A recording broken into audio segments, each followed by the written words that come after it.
ga, it's me again, ang inyong AI Baker. And for today's video, samahan niyo po ako mag-decorate ga ng 8 cakes and mag-shoutout ga at the same time sa aking mga clients for this past few days. At kailangan na nga natin ga mag-upload kasi nga tambak na yung mga videos natin sa ating gallery at nabibilaukan na tong cellphone ko ga yung storage niya ba. Ganon! Itong first cake natin ga is 7x6 vanilla chiffon cake. And sa batch na to ga ay ACC frosting po ang gamit ko. So ito yung way ko ga para sa mga stripes or multicolors na cake. So in every color ga, dapat pantay yung thickness ng ating frosting. Para ilang ikot lang ga ng inyong scraper ay carry boom na pantay lahat sila. At hindi ka mahirapan mag-fill in ng mga gap. And of course ga, wala kang masayang na frosting, especially pag may white kasi napaka-tricky ga kapag may white. Ato nga pala ga yung ating inspo cake. Kinonvert lang natin ga into printable topper yung ating anchor. And gusto ko lang i-shout out ang nag-order nito ga, si Ma'am Jonna May. Ayan, thank you so much ma'am sa iyong pag-order. Itong next cake naman natin ga is a simple wedding cake. Honestly, rush putin order na to ga or rush. Buti at may available na white and light pink na artificial flowers.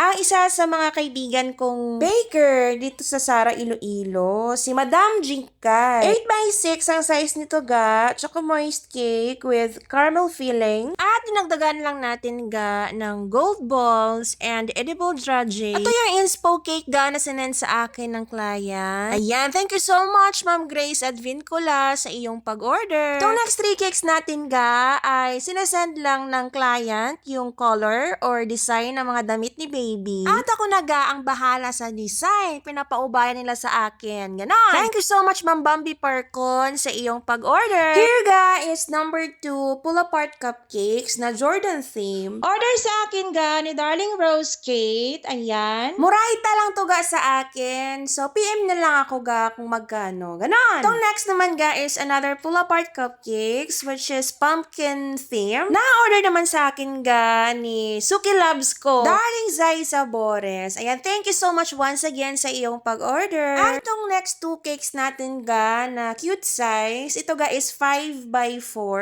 vanilla chiffon cake. Order sa akin to ga ni Ma'am Sharon. Ayan. Pati na rin itong 6x4 ga na full fondant cake. Sobrang thankful ako ga dahil sa kapag may okasyon sila ni Ma'am Sharon, sa akin siya nagpapagawa ng cake. Itong last cake naman ga ay first time kong gumawa ng ganitong design. Ayan, at gender reveal cake nga to pangga. At ito yung inspo cake natin dito ga. Yan. Thank you so much Ma'am Kate Babor sa pag-trust and of course sa iyong pag-order. Follow niyo pa ako mga pangga for more. Thank you so much for watching.